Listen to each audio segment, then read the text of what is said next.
대체할 수 없는 정통 경제방송 박근영의 데일리 힌트 시간입니다. 반갑습니다. 오늘은 9월 26일 시원하게 쏘아올린 하루입니다. 오늘 목요일이고요. 저는 박근영입니다. 반갑습니다. 환절기 때 목감기 조심하시고, 저도 목소리가 듣기 괜찮으신지 모르겠습니다. 약간 목이 조금 더 잠겼는데 이번 주말에 푹 쉬어야 될 것 같아요. 여러분들도 간절기에 목감기 조심들 하시고요. 몸은 괜찮습니다. 워낙 말을 많이 하다 보니까 오늘도 말을 좀 줄이려고 했더니 시장이 또 폭등하는 바람에 워낙 많은 고객들이 전화 오셔서 오늘 문의 전화가 장난 아니었습니다. 기분이 좋아서 더 그러실 수도 있고, 그렇기 때문에 너무 갑자기 올라가니까 깜짝들 놀라셨나 봐요. 여러분들은 오늘 좀 놀라셨는지 모르겠습니다. 전체적으로 시장이 끝까지 힘을 내면서 끝까지 밀어붙여 올렸기 때문에 최근에 보지 못했던 그런 모습이어서 조금 신나기도 하시겠죠. 양말님 신나요 형 이렇게 말씀 주시는데 그렇습니다. 신나실만 합니다. 딱 오늘만 같아라. 10일 연속 오늘같이 10일만 딱 연속적으로 올랐으면 좋겠어요. 많이 바라지도 않습니다. 그 정도만 해도 섭섭하지는 않을 것 같습니다. 인버스 너나사 김영흐 우유빛깔 박근영, 감사합니다. 인버스 너나사 인버스 샀다가 오늘 죽었겠죠. 전체적으로 시장이 굉장히 좀 분위기가 좋았기 때문에 저는 개인적으로 중국에 대한 정책 변화가 상당히 그 쌍끌이를 이루어갈 수 있는 환경을 좀 만들고 있지 않나 조심스러운 생각을 좀 해봅니다. 좀 이따 그 이야기를 좀 드릴 건데, 시장이 생각보다 상당히 좀 좋을 수도 있겠다. 굉장히 좀 어려웠던 그런 부분들을 좀 견뎌내고 조금 더 긍정적으로 갈 수도 있지 않을까. 물론 너무 긍정 편향이라고 또 생각하실 수도 있겠는데, 아무튼 그런 이야기도 좀 이따 좀 드려보겠습니다. SW님 포모가 왔었다고 말씀 주시는데, 주식을 안 갖고 계셔서 또 그런 생각을 또 가지고 계실지 그럴 수도 있고요. 아무튼 오늘은 기분 좋게 상당히 많이 올랐던 하루였습니다. 자, 그러면 장 관련해서 간단하게 말을 하고요. 오늘 전체적으로 섹터가 한 10개 넘습니다. 그렇기 때문에 간단하게 좀 빨리빨리 넘어가 보도록 하겠습니다. 코스피는 34포인트 상승 출발 보였습니다. 새벽에 마이크론의 어닝 서프라이즈 발표 영향에 반도체와 소부장 상승 출발한 가운데 역시 전선과 전력 설비 그리고 은행 보험 최근에도 조정받았던 부분에 대해서 저가 매수세가 다시 유입됐고요. 음원, 음반 그리고 PCB, 유리기판, 아이폰 관련주, 자율주행, AI 챗봇, 비만 치료제 관련주들이 상승을 했습니다. 미국 주식시장은 전일 신고가 경신 이후에 중동 정세 불안과 마이크론 실적 발표 관망세에 본장에서는 좀 쉬어가는 흐름이었습니다만, 마이크론이 오늘 우리나라 시간으로 새벽에 예상치를 상회하는 강한 실적 그리고 차분기 가이던스가 상당히 좋게 나왔죠. 그러다 보니까 디램 가격 우려와 달리 두 자릿수 중반의 상승세를 보이면서 모건 스탠리의 겨울이 온다. 보란 듯이 걷어차버렸죠. 그러다 보니까 사용처별 전 부분 실적이 전년 대비 강한 성장세가 확인됐고요. 커멘트 전체적으로 양호했고, 다음 분기에 실적 가이던스가 굉장히 양호하게 나왔다. 이게 사실 방점이 될 수 있습니다. 주가가 시간에서 14.7% 급등을 했습니다. 코스피는 지수 반전과 빅 이벤트인 마이크론 실적 발표가 우호적으로 해석됐고요. 대형주가 지수 상승을 견인했죠. 수급은 외국인들이 특히 반도체 하이닉스입니다. 역시 하이닉스 중심으로 여러 가지 부분에서는 현선물 동반 대량 순매수가 전환됐고요. 반도체는 모건 스탠리가 제기한 AI 과잉 공급과 그다음에 디램 가격 피크아웃 우려들을 마이크론이 날려버렸습니다. 반도체는 오늘 반도체 수급 특이점은 돌아온 외국인인데, 외국인들이 삼성전자를 오전에는 잠깐 15거래일 만에 순매수 전환하기도 했습니다만, 그렇죠. 종가 기준으로서는 팔았나요? 그렇게 제가 봤고요. SK 하이닉스는 대규모 매수가 계속 들어왔죠. 연내에 엔비디아 공급 목표로 12단 HBM3E 양산 도입에 관련된 소식이 또 나오기도 했습니다. 장중 9% 넘는 상승세가 나왔고요. 그리고 밸류업 관련된 부분에서 외국인 자금이 복귀하면서 금융주도 일부 밸류업 100대 종목에 빠졌던, 상당히 좀 이례적으로 이 종목이 왜 빠졌지? 이런 종목들이 다소 조금은 반등이 다시 나오는 모습이었고요. 그리고 경기 우려 해소라든지 금리 인하 명분에 신고가 경신했던 미국 주식시장, 그리고 다르게 반도체 영향에 지수 상방 제한됐던 코스피가 마이크론이 이런 우려를 해소시키면서 지수 반전 이벤트로 작용하는 모습입니다. 코스닥은 투자 심리 회복에 전업종 상승세를 보였고요. 특히 IT, 반도체 소부장 업종 강세가 지수 상승 견인을 했습니다. 특히 최근에 연중 하락세를 거듭했던 엔터 업종도 주가들이 올라오기 시작했고요. 밸류업 지수의 예상 밖으로 편입이 됐죠. JYP 엔터라든지 SM 등도 예상 밖의 편입 때문에 일단 이벤트 드리븐이 되고 있고 하이브도 일단 반등세가 나오고 있는 모습입니다. 마이크론 실적 호조에 투자 심리가 회복하면서 AI 반도체 쪽이 움직였고요. 특히 PSK 홀딩스라든지 테크윙 이런 종목들도 움직였고 디스플레이 같은 경우는 LG 디스플레이가 4분기에 흑자 전환 턴어라운드 기대가 있고 그다음에 중국 관련된 이슈도 오늘 디스플레이에 상당히 긍정적인 모습도 나오고 있다 이렇게 말씀도 드리겠습니다. 그래서 전체적으로 코스피는 외국인 투자자, 전기전자 대형주 중심으로 7거래일 만에 순매수인데 역시 그 배경은 SK 하이닉스가 있다고 볼 수 있겠고 특히 경기 부양책을 냈던 중국 정책에 대해서 다소 좀 부족한 거 아니냐 아직까지는 조금 모자란다 이런 생각들을 했었는데 중국 증시가 오늘 빈곤층 현금수당 지급 방안 등의 추가적인 경기 부양 발표를 내면서 이 재정 관련된 이슈를 다시 한번 재정 확대, 재정 정책과 관련된 이슈를 다시 한번 방점을 찍었죠. 그러다 보니까 상당히 강화되고 있는 중국의 경기 부양책을 다시 등에 업고 상당히 좀 중국 증시가 다시 우호적으로 올라가면서 국내 증시에도 상당히 긍정적인 영향을 미쳤습니다. 오늘 밤에 파월 연준 의장의 연설이 또 예정되어 있는 것이 있기 때문에 굉장히 비둘기파적인 이야기를 또 혹시 하지 않을까 생각을 할 수 있는데 어떤 이야기를 할지 모르겠습니다. 갑자기 또 찬물을 끼얹는 이야기를 할지는 모르겠지만 만약에 기존대로 좀 비둘기파적인 이야기를 역시 해준다면 시장은 조금 더 긍정적인 흐름을 갈 수도 있겠다 이렇게 생각할 수 있겠죠. 그런 정도로 보시면 될 것 같고요. 더군다나 오픈 AI가 백악관에 5기가와트 규모의 데이터 센터 건설 제안을 했다. 이건 제가 어제 방송 중에 말씀드렸습니다. 그 이야기가 나오면서 원전과 전력, 전선 이런 부분들도 상당히 오늘 좋은 모습을 보였고 HC 현대일렉트릭, 일진전기, 효성중공업 등도 강세를 보였습니다. 자, 5기가와트는 대략 원자로 5기와 맞먹는 수준의 전력 규모이기 때문에 엄청난 규모로 볼 수 있죠. 이런 것들이 역시 전선과 전력기기 그리고 구리 가격이 또 상승세로 접어들었다는 점 중국의 경기 부양 입장 때문에 전선업종들도 여기에 긍정적인 영향을 미치고 있다 볼 수 있겠습니다. 자, 그러면 이렇게 짧게 간단한 시장 얘기를 드리고요. 자, 그 다음 첫 번째 표를 좀 먼저 보여드리면 이 골드만삭스의 자료인데요. 이 보시면은 S&P 500 기업들이 내년에 자사주 매입의 사상 최고치인 1조 달러 이상을 지출할 것으로 예상하고 있습니다. 자, 이거는 미국 시장을 좀 더 견고하게 들어 올릴 수 있는 이벤트죠. 자, 미국 시장은 한국과 좀 달리 자사주를 대규모 매입을 하고 그 다음에 계속적으로 소각을 많이 하는 것으로 알려져 있습니다. 그러다 보니까 유통 주식수의 증가가 별로 없는 단계로 주가가 계속 꾸준하게 올라가는 그런 모습을 보여주고 있죠. 국내 증시 같은 경우는 아쉽게도 증자를 많이 합니다. 증자를 많이 해서 유통 주식수가 계속 늘어요. 그러니까 계속 무거워지고 못 가는 거예요. 그러니까 상대적으로 그런 분명히 어떤 이면이 있기 때문에 미국 주식 대비 한국 증시가 더더욱더 차별화되면서 못 가는 것도 분명히 있다. 미국은 자사주 매입을 계속하고 소각하고 자사주 매입하고 소각하고 계속 끌어올리는 게 되거든요. 근데 한국은 희한하게도 증자를 많이 하고 계속 주식수가 늘어납니다.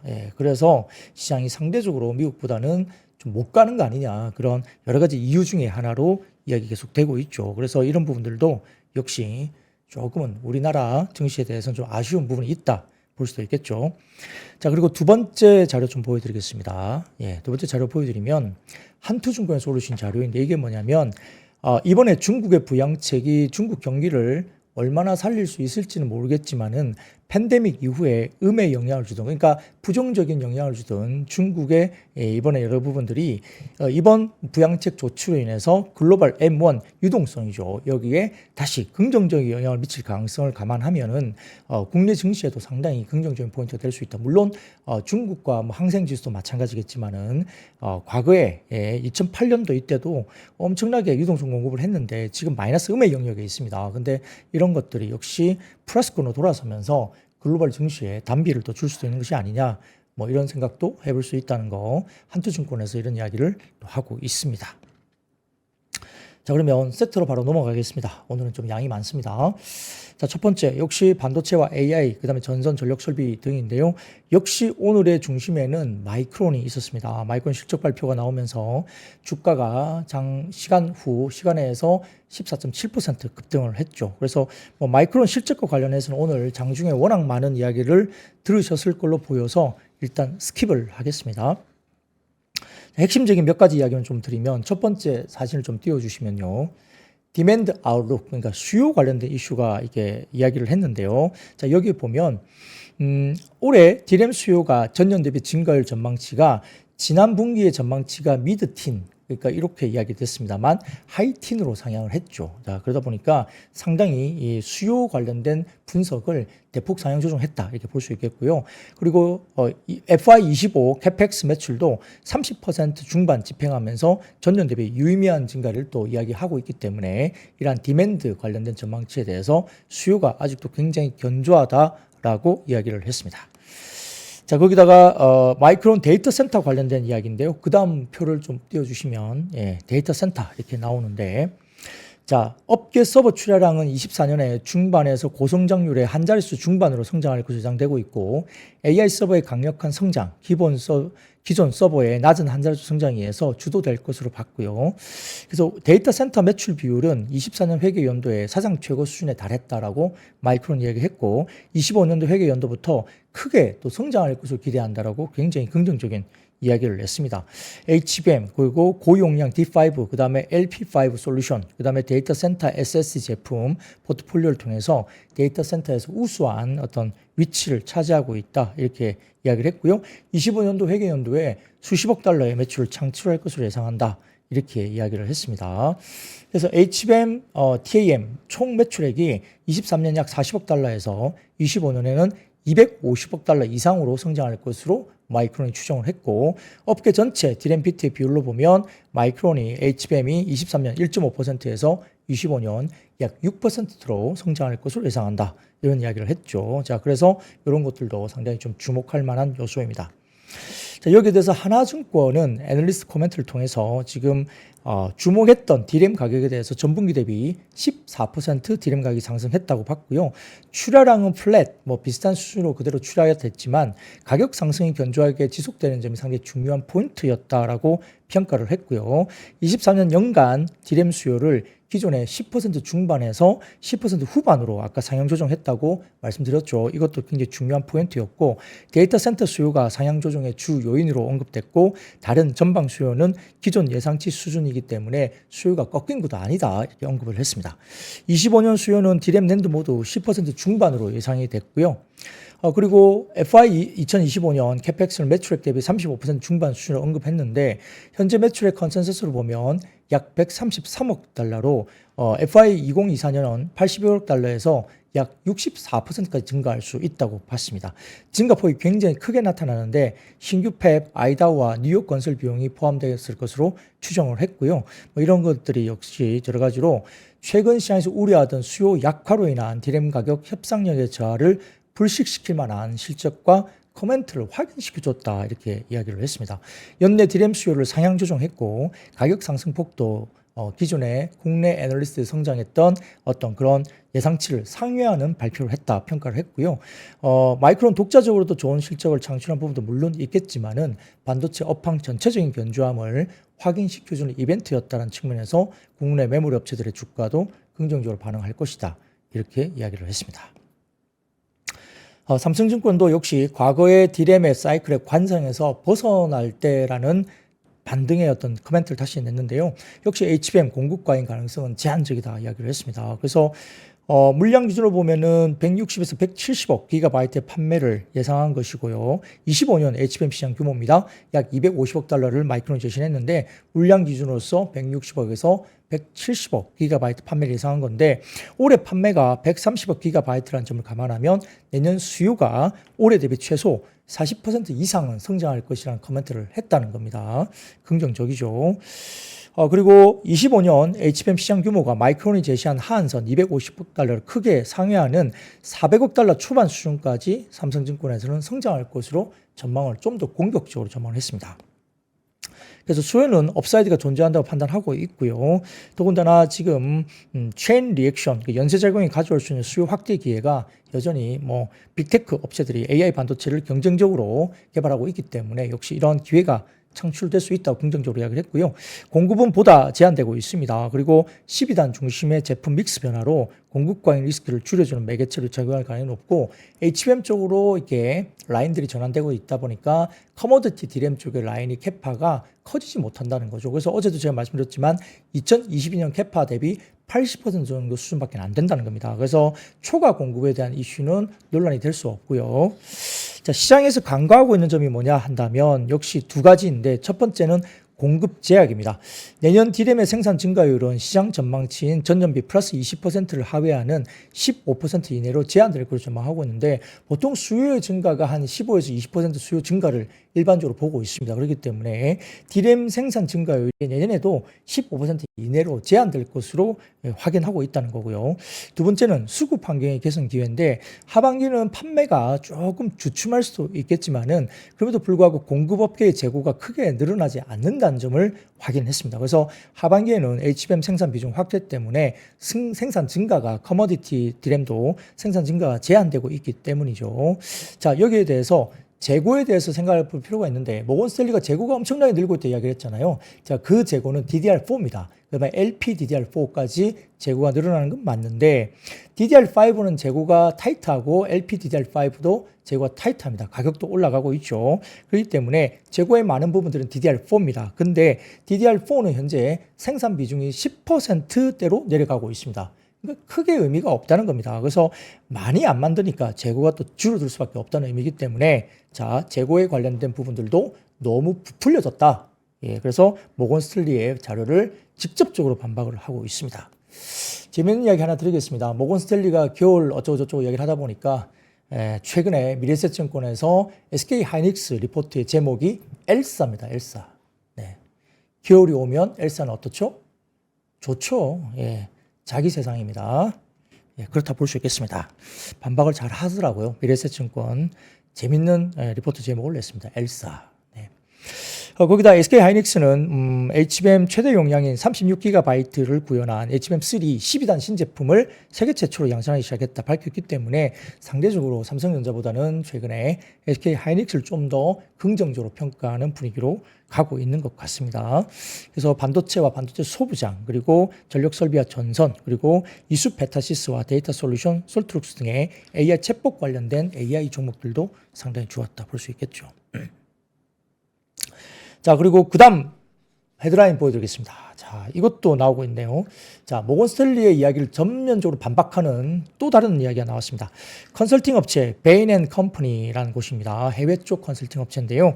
25일 현지 시간 AI용 반도체와 AI 스마트폰, 노트북 컴퓨팅의 수요가 폭증하면서 전 세계가 2차 반도체 공급 부족에 시달릴 것을 우려해야 된다라는 컨설팅 자료를 또 냈죠. 그렇기 때문에 최근에 이렇게 굉장히 아직까지도 반도체 시장이 꺾이지 않았다는 반박 자료도 굉장히 많이 나오고 있죠. 그렇기 때문에 역시 이런 부분들도 저희가 참고를 해보시면 좋을 것 같습니다.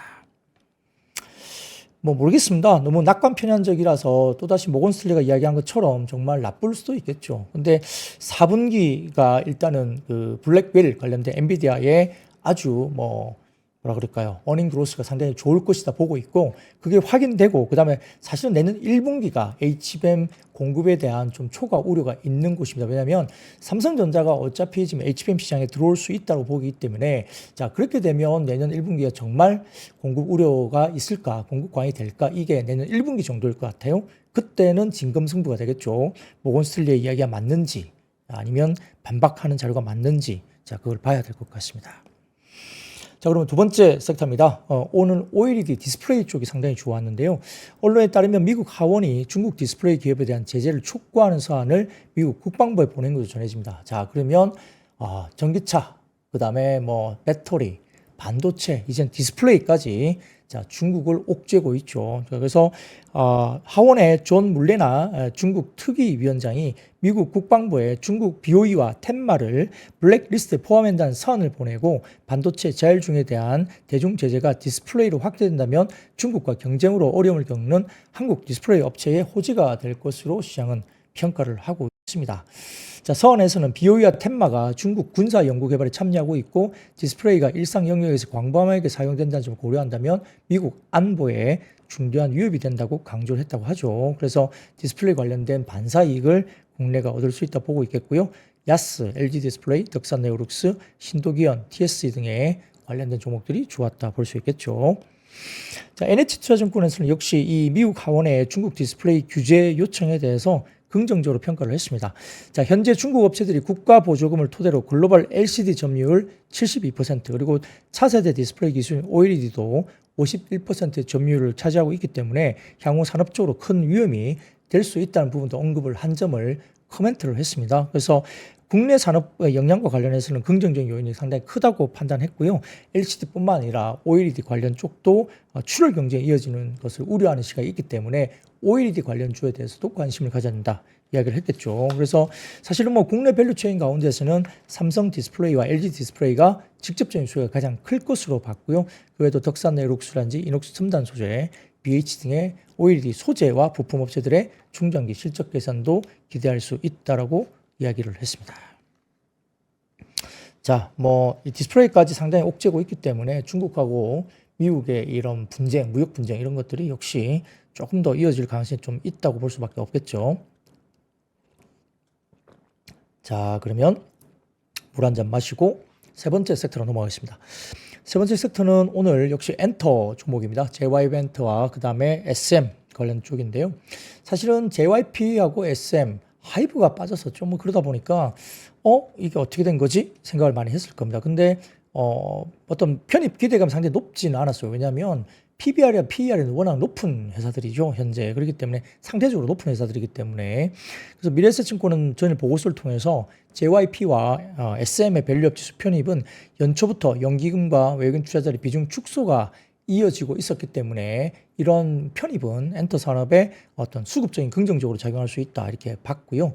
하반기 이후에 신인의 대비 모멘텀 그리고 25년 실적 개선이 턴어라운드 기대감 때문에 주가 추세 전환이 가능하다고 보고서를 냈습니다.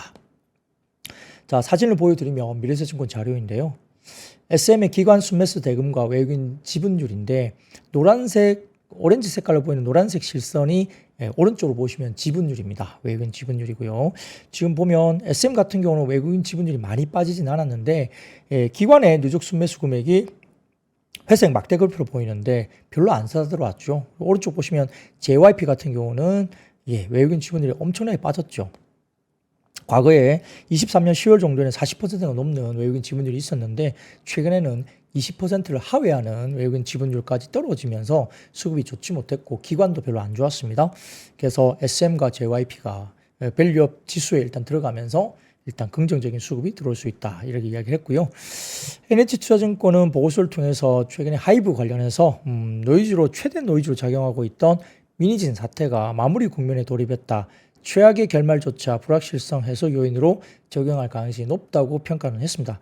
자, 오늘 뉴스만 놓고 보면 아직까지는 좀 어지럽습니다. 민희진 전 대표와 하이브 측의 지금 진실 공방이 오늘도 치열하게 대립하고 있죠. 서로가 말 안 했다. 그래서 언론 플레이 하지 마라. 오늘도 난리가 났었거든요. 그래서 아직까지는 좀 복잡합니다. 네, 그래서 어느 쪽이 어떻게 맞는 말을 하고 있는 건지 저도 잘 모르겠습니다만 아직까지는 개인적으로는 불확실성이 좀 남아있지 않느냐 생각을 하고 있는데 엔터 4사의 25년 영업이익 성장률 예상치가 NH투자증권에서는 4사 합계 성장률이 38% 올해보다 좀 성장할 것으로 봤고요. 이 가운데 25년 평균 PER은 15배 정도에 불과하기 때문에 현재 실적 성장성과 밸류에이션 매력을 보면 주가는 좀 과도하게 빠진 것이 아니냐 이렇게 이야기를 한 것 같습니다. 하이브 관련된 거는 저도 잘 모르겠습니다. 어떻게 진행될지. 법원 판단도 있기 때문에 조금은 상당히 좀 노이즈가 상당히 강하고요. 하이브 쪽에서 민희진 전 대표에게 어떤 제안을 했다 또 뉴스가 나오고 민희진 전 대표는 또 그거 아니다 또 오늘 반박하고 아직도 법정 공방이 상당히 좀 첨예하기 때문에 잘 모르겠습니다. 어떻게 진행이 될지. 그래서 노이즈가 어떤 방향으로든 빨리 끝나야 되는데 계속 질질질 끓는 게 조금 마음에 걸립니다. 아무튼 뉴진스 같은 경우는 어떤 방향으로든 다치지 않았으면 하는 바람입니다. 어린 친구들이고 열심히 해왔던 그룹이기 때문에 어린 친구들은 무슨 죄가 있겠습니까? 다치지 않았으면 하는 생각을 갖게 됩니다. 딸 같아서 그래요. 딸 같아서. 예. 제 큰아들보다 더 어립니다. 네, 그래서 딸 같아서 그렇습니다. 우리 큰아들이 그 정도 잘해주시면 참 좋겠는데 지금도 잘하고 있지만 예, 화이팅입니다. 자, 그러면 다음 섹터로 넘어가겠습니다. 다음 섹터는 중국 소비주입니다. 아시다시피 24일 날 중국인민은행이 지급 준비율 50bp 낮추는 이야기를 했고요. 여러 가지 유동성 관련된 이슈를 발표를 했죠. 그래서 신한투자증권에서는 보고서를 통해서 화장품 섹터 관련된 이야기를 했는데 어제 제가 그 말씀을 드렸던 것 같아요. 어제 아모레퍼시픽과 LG생활건강 그다음에 코스맥스 이런 종목들이 상대적으로 급등을 했거든요. 왜 급등했을까? 그쪽은 역시 중국 비중이 높은 친구들이고 그다음에 중국 쪽에서 상당히 어려운 그런 이야기를 냈던 회사들입니다. 그렇기 때문에 중국의 경기 부양과 관련해서 굉장히 어려웠던 중국 법인이 턴을 하겠네 이런 심리가 있어서 역시 아모레퍼시픽, LG생활건강, 그다음에 한국콜마, 코스맥스 이런 종목들이 주가들이 어제는 급등했는데 딱 이런 종목들이 오늘 빠졌거든요. 왜냐? 신한투자증권에서는 대형 브랜드사 같은 경우는 이게 중국의 수요가 빠져서만 그 회사들이 빠졌느냐? 그게 아닐 수 있다는 거죠. 왜? 브랜드력이 빠지고 있다는 것을 우리가 간과하지 말아야 된다라고 좀 경고를 했습니다. 그래서 오히려 OEM, ODM사, 그러니까 중국 법인들, 중국 로컬 브랜드를 만들어줄 수 있는 OEM사, ODM사가 오히려 긍정적이고 대형 브랜드사는 좀 보수로 봐야 되는 게 아니냐. 연속적인 주가 상승은 좀 어려울 수 있다라는 신한투자증권의 코멘트가 있었죠. 반면 한국투자증권에서는 오히려 코스맥스와 아모레퍼시픽을 오히려 또 굉장히 좋게 이야기를 했습니다. 중국 법인 쪽에 턴이 가능하다. 중국에서 이렇게 부양책을 마련한다면 턴이 가능하다. 약간 뷰가 엇갈리고 있죠. 신한투자증권과 한국투자증권의 뷰가 엇갈리고 있는데 저 개인적으로는 브랜드력의 약화 쪽으로 저도 개인적으로 조금 더 점수를 주고 싶습니다. 물론 중국 쪽에서 좋아지면 중국 법인 쪽에 적자가 심했던 회사들이 조금 그 적자가 턴이 되면서 주가에 대한 반등이 또 나올 수 있는 것도 일견 논리적으로 맞다고 생각은 하지만 브랜드력이 회복이 안 되면 연속적으로 좀 더 길게 주가가 올라가기에는 좀 힘들 수도 있다는 생각을 저도 가지고 있거든요. 그래서 그런 부분들이 조금 더 오히려 OEM, ODM사가 더 나을 수도 있겠다. 왜냐하면 이쪽은 중국 로컬 브랜드 쪽에 접근도 가능하고요. 그쪽도 확대를 할 수 있기 때문에 오히려 대형 브랜드사보다는 그쪽이 좀 낫지 않을까 생각도 해봅니다. 자, 그래서 이렇게 이야기를 쭉 하고 있는데요. 그 외에도 유동성 관련된 여러 가지 경기 부양 이슈 때문에 화장품 관련주라든지 그다음에 여러 가지 부분에서 패션, 의류 관련된 종목들도 일부 긍정적인 영향을 받고 있고요. 더군다나 석유화학이라든지 그다음에 주요 일부 중소형 철강주라든지 이쪽도 들썩이고 있는 모습이 일단 같이 나오고 있죠. 자, 그래서 그런 것들 분위기가 좀 가고 있는 모습인데 자, 그다음 헤드라인을 좀 보여드리겠습니다. 자, 블룸버그 통신인데요. 좀 중요한 것 같아요. 오늘 이야기가 나온 거거든요. 그래서 이거에 대해서 증한 펀드가 좀 시작되는 거 아니냐 이런 이야기를 할 수 있겠는데 중국이 주요 은행에 1,420억 달러의 자본 투입을 검토하고 있다 이야기가 나오고 있습니다. 오늘 이야기 나온 겁니다. 블룸버그 통신에서. 자, 그러면 증한 펀드를 만지작거리면서 이제 증시 부양을 본격적으로 중국이 할 수도 있겠다 이야기 들 수 있고 자, 아래쪽에 보시면은 약간 어떤 뭐라 그럴까 지원에 대한 이야기가 계속 나오죠. 캐시, 캐시, 현금에 대한 지원책이 나오고 있죠. 그러다 보니까 이 부분에 대해서 다울투자증권의 퀀트 연구원은 이렇게 이야기를 합니다. 자, 중국판 헬리콥터 머니라고 이제 평가를 하면서 금주 발표된 경기 부양책의 일환으로 보이는데 여기에다가 중국이 부양책을 굉장히 이틀 연속 강력하게 지금 부양책을 내고 있죠. 연속적으로. 여기다가 미국마저 QT 테이퍼링 강화 또는 QE 전환 또는 오퍼레이팅 트위스트가 만약에 가미가 된다면 금융시장 단에서 본다는 부분에서는 일시적으로 골디락스 장세가 올 수도 있지 않을까? 이런 이야기를 할 수 있습니다. 동감합니다. 그래서 미국은 엔비디아 등을 포함한 경기 민감 업종으로 상당히 여전히 견조하다. 반도체 등을 포함한 이쪽이 좋고요. 그 다음에 EPS가 또 상향 조정이 계속 되고 있는 모습이어서 자, 미국 시장도 아직까지는 견조하고 대선 이후 모습이 더 좋을 수 있다는 이야기를 하고 있는데 거기다가 중국마저 이렇게 경기 부양과 과거와 다른 부양책에 대한 아주 적극적이고 공격적인 이런 부분들이 정책이 일단은 뭔가 발동을 한다면 자, 그렇다면은 금융시장 단에서는 상당히 일시적으로나마 골디락스 상세가 올 수 있다 이런 이야기를 할 수 있겠죠. 저도 일견 여기에 대해서 동의를 하고 있습니다. 그럴 수도 있다는 거죠. 그래서 중국 시장이 좋아지면 한국도 뭐 물론 이제 지금 중국이 과연 좋아질까 아직도 어렵다. 뭐 내수가 소비가 어렵고 경기 여전히 안 좋을 것이다라고 비관적으로 보는 분이 있어요. 뭐 그렇긴 한데 아무튼 뭔가 중국이 이번에 움직이는 것들이 상반기에 대비해서 여러 가지 뭐 최근에 나왔던 부양책보다는 뭔가 태도가 좀 달라요. 예, 뭔가 태도가 다르고 그리고 주식도 글로벌 헤지 펀드들이 아마 역대급으로 지금 중국 시장을 사고 있다는 이야기도 들립니다. 그렇기 때문에 아마 중국까지 부양책이 나오면 예, 글로벌 증시는 상당히 좀 좋을 수 있다는 이야기를 할 수도 있겠죠. 자, 그리고 그 다음 표 보여드리겠습니다. 삼성증권에서 나온 표인데요. 9월 24일 부양정책 비교인데 경기 부양은 예상했던 정도 수준으로 나왔다는 거고요. 상반기 정책 대응과 오른쪽 9월 24일 부양정책 패키지 관련된 통화정책, 부동산 정책, 증시 안정화 정책을 보는데 자, 경기 부양 관련된 이슈 정책은 예상했던 정도 수준으로 나왔다. 예, 부합을 했고 증시 부양과 관련된 부분들은 기존의 컨센보다 굉장히 강하게 나왔다는 것을 이제 표로 어떤 내용들이 나왔는지를 표로 이렇게 도식화해 놓은 겁니다. 자, 그래서 이런 부분들 보면 상당히 좀 다른 포지션이 보인다는 거고요. 자, 그 다음 블룸버그 통신 보여드리겠습니다. 헤드라인 좀 띄워주시면 여기 중요한 게 뭐냐면 피스컬 서포트입니다. 피스컬 서포트.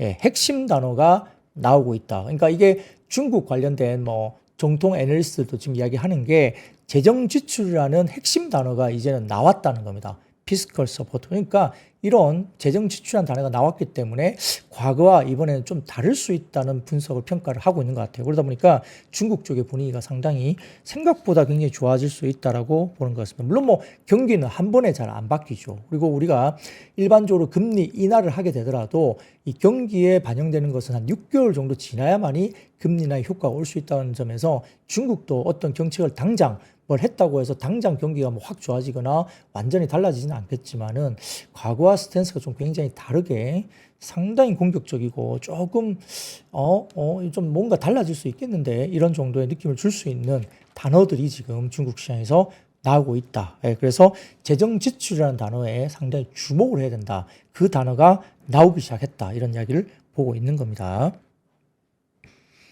자, 그러면 그렇게까지 네 번째 섹터까지 말씀드렸고요. 자, 그러면 최근에 제약바이오 가운데 바이오 보안법 이 부분에 관련된 오보 이 부분이 좀 오늘 논란이 좀 있었는데요. 표를 하나 띄워주시면 네, 첫 번째 하나증권에서 나온 표입니다. 이게 각 법안 비교표인데 이게 뭐 HR7085 그 다음에 S3558 그다음에 HR8333 뭐 쭉쭉 나오거든요. 법안 코드가 있는데 자, 하나증권은 보고서를 통해서 중국의 금융통신사가 9월 25일자로 바이오 보안법이 개정되면서 해당 업체에 우시 바이오로직스가 제외됨에 따라 우시 바이오로직스가 급등했다고 보도를 했다고 했습니다. 자, 근데 이게 진실일까? 정말 우시 바이오로직스가 제외됐을까? 이거에 대한 이야기를 하는 겁니다. 그래서 하나증권의 보고서는 오보라고 보는 것 같고요. 그렇지 않다는 거예요.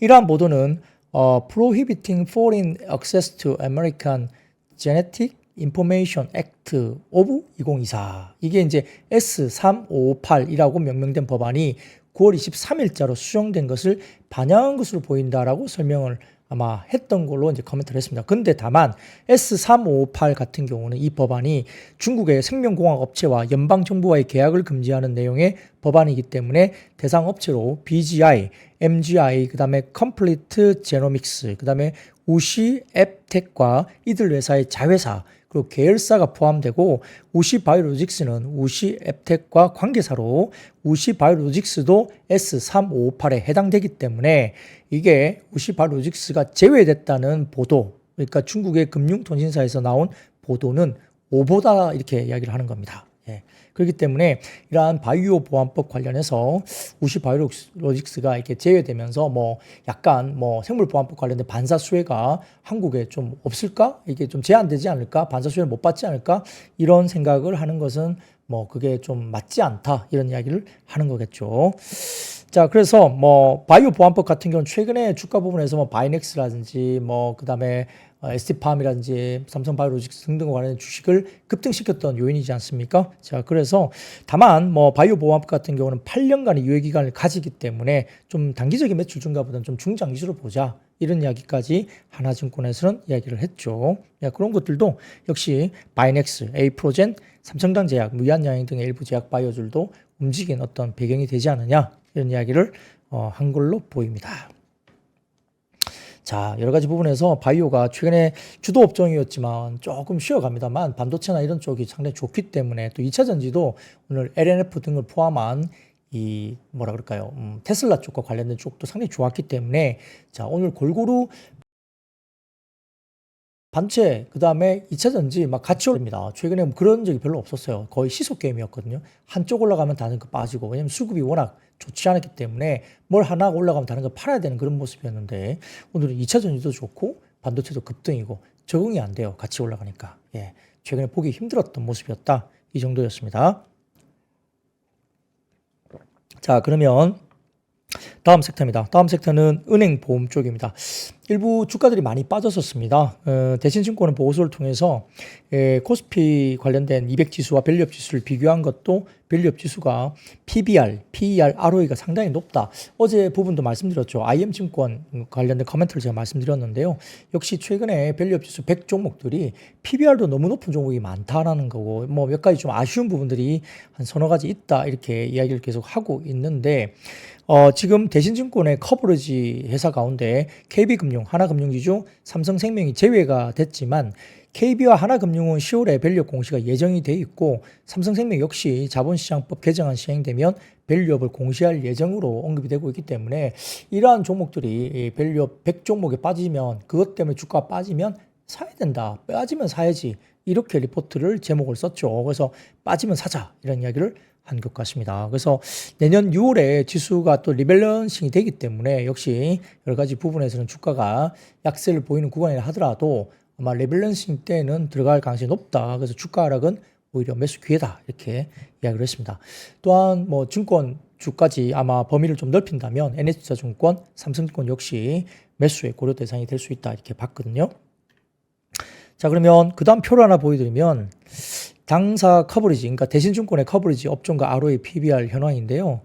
이게 파란색 점이 보일 겁니다. 파란색 점. 파란색 점은 PBR입니다. 그러니까 오른쪽으로 갈수록 PBR이 낮은 종목이죠. 이게 우리금융, 그 다음에 삼성생명, 현대해상, 하나금융, 미래에셋 쭉 이렇게 낮아요. 그렇기 때문에 뭐 삼성생명이라든지 하나금융 등이 PBR이 이렇게 낮은데 자, 밸류업 그쪽에서 빠져 있다는 게 조금 뭐 갸우뚱 뭐 이런 분위기인 것 같습니다. 그래서 그런 것들 보시고 투자에 관련된 빠지게 되면 저가 매수가 충분히 가능한 종목으로 좀 편입해야 된다 이렇게 이야기를 여러 증권사에서 하고 있죠.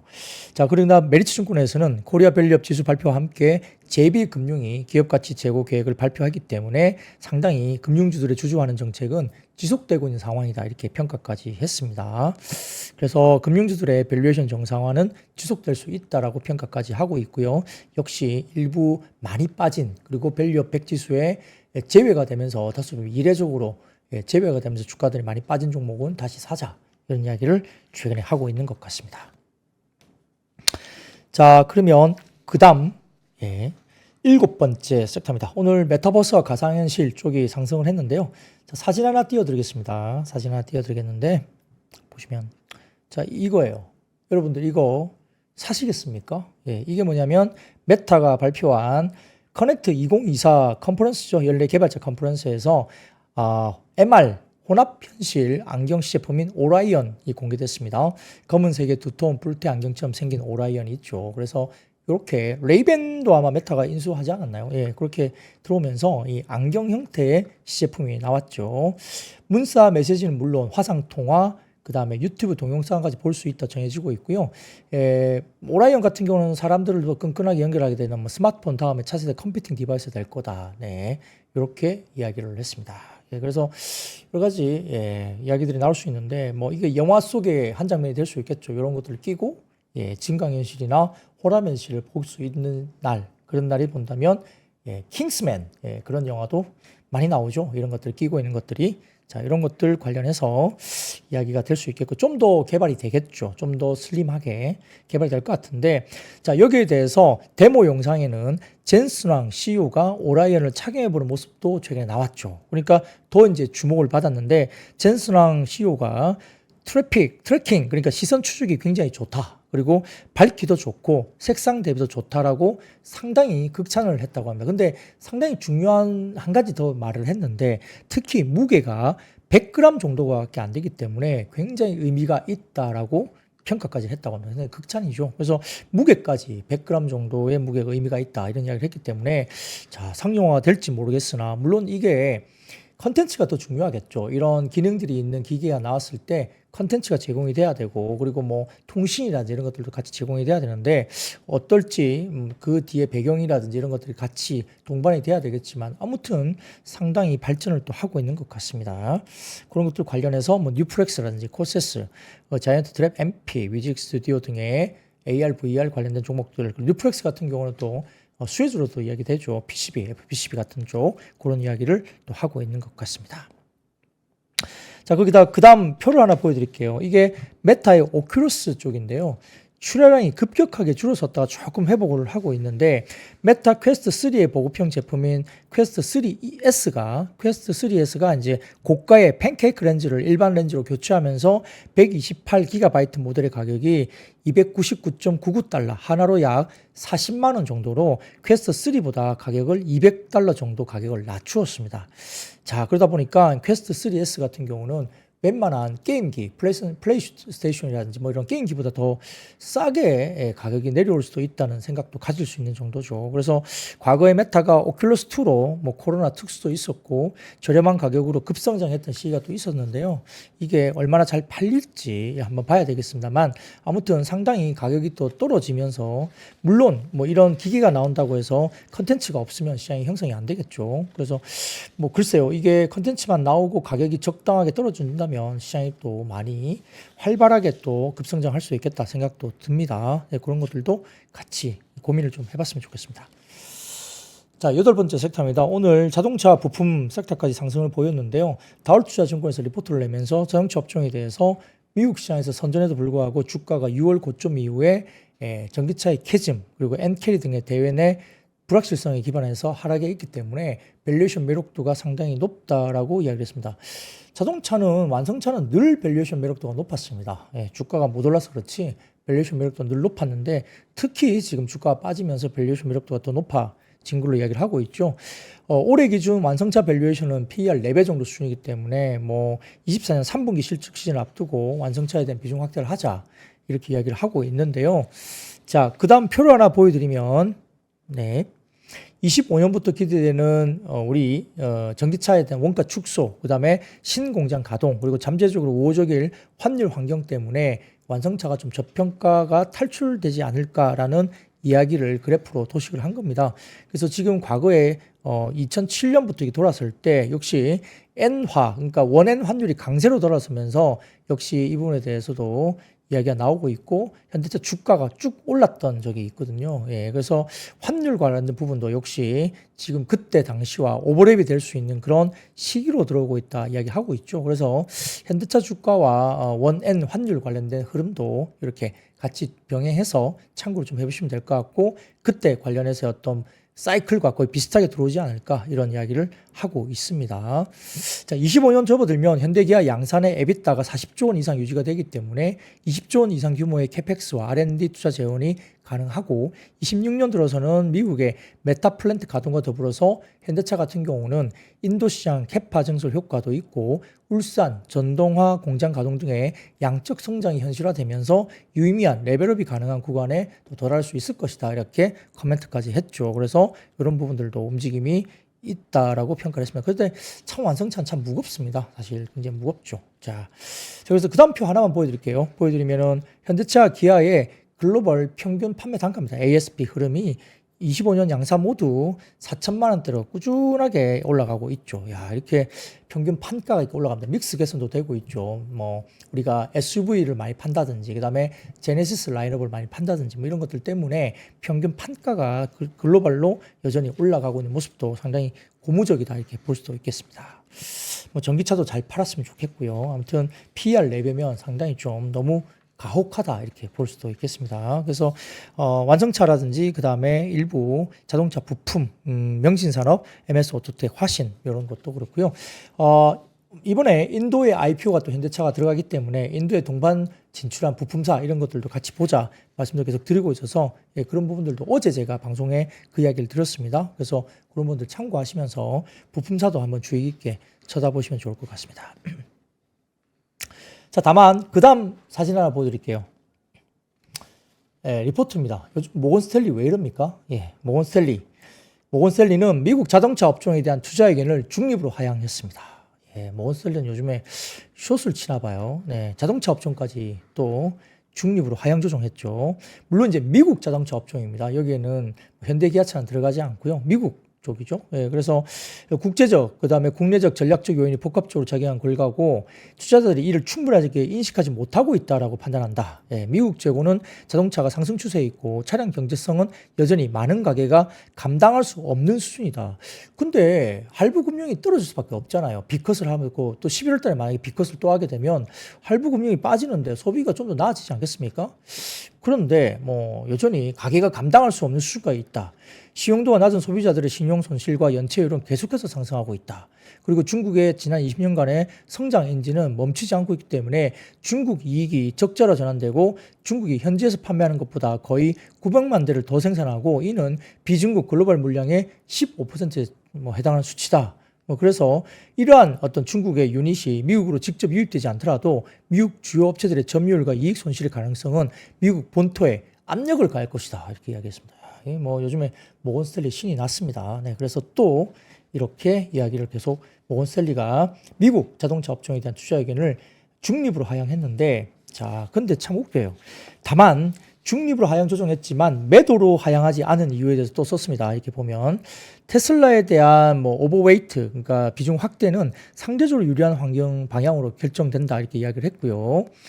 AI에 대한 장기 콜옵션, AI에 대한 상당한 자본이 필요하다는 점을 강조하지만 구현된 AI 테마에서 데이터 수집과 학습에 대한 자동차의 잠재력을 테슬라는 보유하고 있다 이야기를 했고요. 뭐 여러 가지 부분들 쭉쭉 구구절절 이야기를 했습니다. 그래서 이런 부분에서 상대적으로 또 저렴한 밸류에이션 이렇게 이야기를 하면서 자동차 업종을 중립으로 하향 조정했지만 매도로 하향하지 않은 이유에 대해서 또 카테고리 한 5가지 정도를 이야기를 이유를 들면서 리포팅을 했죠. 네, 그렇게 모건 스탠리가 일단 미국 업체, 자동차 업체에 대해서는 다소 좀 보수적인 리포트를 내고 있다 볼 수도 있겠습니다. 자, 그리고 그 다음에는 삼성전자 보핏 런칭 기념 채용 공고 이슈가 있었다고 합니다. 그래서 보핏 런칭 기념 채용 공고가 올라오면서 로봇 관련주가 움직였다는 점, 그리고 마지막에 국제 유가의 급락 영향인데요. 자, 표 두 개만 보여드릴게요. 첫 번째 표는 WTI 원유 선물 가격이 데드 크로스가 심화되고 있습니다. 그러니까 원유가 더 빠질 가능성을 높게 본다는 거고요. 자, 그 다음 표 보여드리면 올해 월 평균 정제 마진 추이가 계속적으로 빠지고 있습니다. 그래서 이런 것들이 있고 파이낸셜 타임즈에 따르면 사우디가 원유를 배럴당 100달러 정도의 비공식 가격 목표를 포기하고 증산에 나설 방침이라고 파이낸셜 타임즈가 이야기를 했습니다. 원유의 약세를 수용했다는 것을 시사한다. 이렇게 발표까지 나왔다는 것을 알려드리면서 오늘 방송 마치겠습니다. 여러분 아시죠? I see you. 박근영, 이선영, 사경인, 염승환 투자 마스터들의 세심한 케어로 건강한 투자 습관을 만드세요. 3프로 멤버십 3프로 앱에서 확인하세요.